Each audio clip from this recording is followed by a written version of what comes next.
Kitab Kejadian. Demikianlah diselesaikan langit dan bumi dan segala isinya. Ketika Allah pada hari ketujuh telah menyelesaikan pekerjaan yang dibuatnya itu, berhentilah ia pada hari ketujuh dari segala pekerjaan yang telah dibuatnya itu. Lalu Allah memberkati hari ketujuh itu dan menguduskannya, karena pada hari itulah ia berhenti dari segala pekerjaan penciptaan yang telah dibuatnya itu. Demikianlah riwayat langit dan bumi pada waktu diciptakan, ketika Tuhan Allah menjadikan bumi dan langit. Belum ada semak apapun di bumi, belum timbul tumbuh-tumbuhan apapun di padang, sebab Tuhan Allah belum menurunkan hujan ke bumi, dan belum ada orang untuk mengusahakan tanah itu.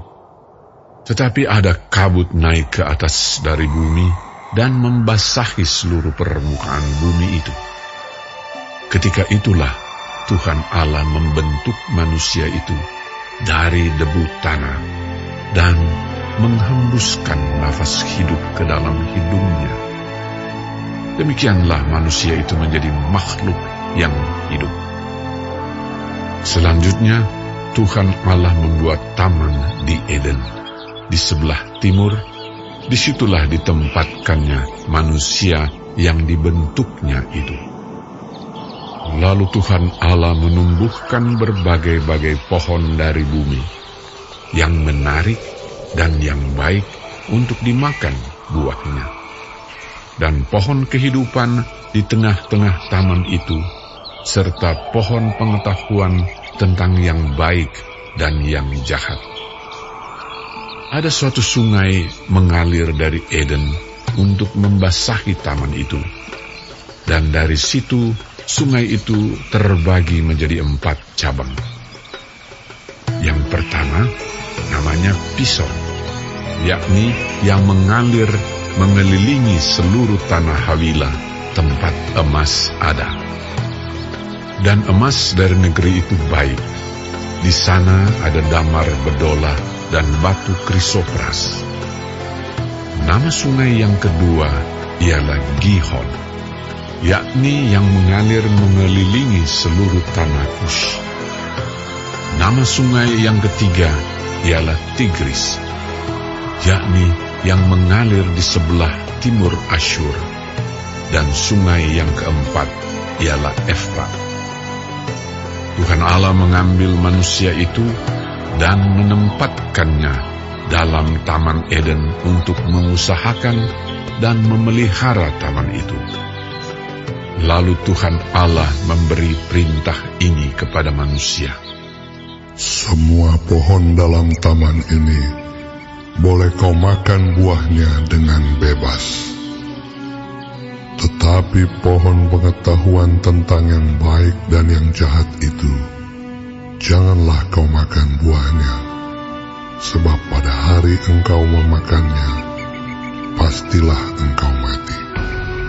Tuhan Allah berfirman, tidak baik kalau manusia itu seorang diri saja. Aku akan menjadikan penolong baginya yang sepadan dengan dia. Lalu Tuhan Allah membentuk dari tanah segala binatang hutan dan segala burung di udara. Dibawanyalah semuanya kepada manusia itu untuk melihat bagaimana ia menamainya.